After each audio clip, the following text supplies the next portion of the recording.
The roar of the crowd, the deafening silence after a crucial basket, the palpable tension in the air. Game 7 of the NBA playoffs is unlike any other sporting event. It's a crucible where legends are forged, hearts are broken, and destinies are rewritten. On this particular night, the Minnesota Timberwolves and the Denver Nuggets took center stage, ready to pen their own chapter in the annals of basketball history. Denver, the reigning champions, carried the weight of expectation. Nikola Jokic, their Serbian maestro, was determined to lead his team to another championship. Minnesota, on the other hand, was the underdog, a young and hungry team eager to prove their mettle against the seasoned champions. The stage was set for an epic showdown, a clash of styles and a test of wills. The Target Center in Minneapolis was a cauldron of noise, a sea of blue and green as fans roared their support for their respective teams. The energy was electric, the atmosphere charged with anticipation. Every possession, every rebound, every shot would be contested with a ferocity born of desperation and desire. For one team, it would be the culmination of a season's worth of work. For the other, the bitter sting of defeat. This was not just a game, it was a battle for survival, a testament to the human spirit's ability to overcome adversity and achieve greatness. The Timberwolves, facing elimination, were about to embark on a journey that would forever etch their names in the hearts of their fans. They were about to stage a comeback for the ages. The Nuggets, fueled by Jokic's early dominance, raced to an early lead. Their offense flowed seamlessly, their defense suffocating. Jokic, a magician with the ball, orchestrated the Nuggets' attack, finding cutters, hitting open shooters and bullying his way to the basket. The Timberwolves, initially overwhelmed by the Nuggets' intensity, struggled to find their rhythm. Minnesota, however, refused to succumb to the pressure. Their young core, led by the explosive Anthony Edwards and the tenacious Karl-Anthony Towns, began to chip away at the Nuggets' lead. Edwards, with his electrifying athleticism, attacked the basket relentlessly, drawing fouls and finishing through contact. Towns, a force in the paint, battled for every rebound and challenged every shot. The Timberwolves' resilience slowly started to shift the momentum. Their defense tightened, forcing the Nuggets into difficult shots and turnovers. On offense, they moved the ball with more purpose, finding open looks and capitalizing on Denver's mistakes. The crowd, sensing a shift in the tide, roared its approval, injecting the Timberwolves with a surge of adrenaline. The first half ended with the Nuggets still clinging to a slender lead. The Timberwolves, however, had weathered the storm and were poised to make their move. The game was far from over, and the second half promised a back-and-forth affair, a thrilling display of basketball prowess and sheer determination.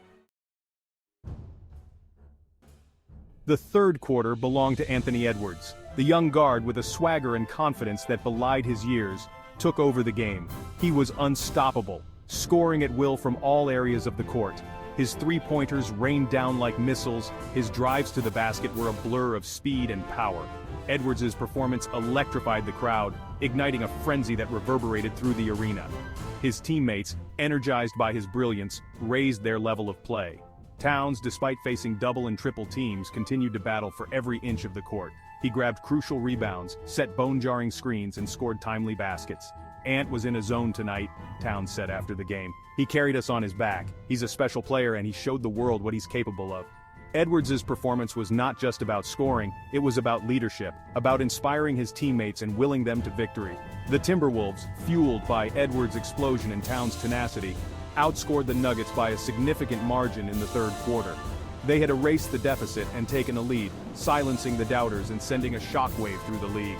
The Nuggets, stunned by the Timberwolves' resurgence, were now on their heels, facing the very real possibility of losing their crown. The Nuggets, accustomed to dictating the pace and flow of the game, were now facing an unfamiliar challenge. Their offense sputtered, their defense faltered. Jokic, the usually unflappable maestro, showed signs of frustration. The Timberwolves' defense, swarming and physical, had disrupted his rhythm and forced him into difficult shots. Coach Michael Malone, sensing his team's struggles, called for adjustments.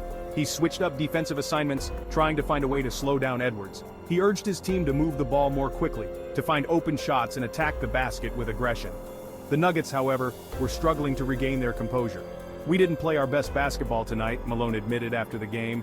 "Give credit to Minnesota. They played with great energy and determination. They deserve to win." The Nuggets, despite their championship pedigree, were now facing a do-or-die situation. The fourth quarter began with the Timberwolves clinging to a narrow lead.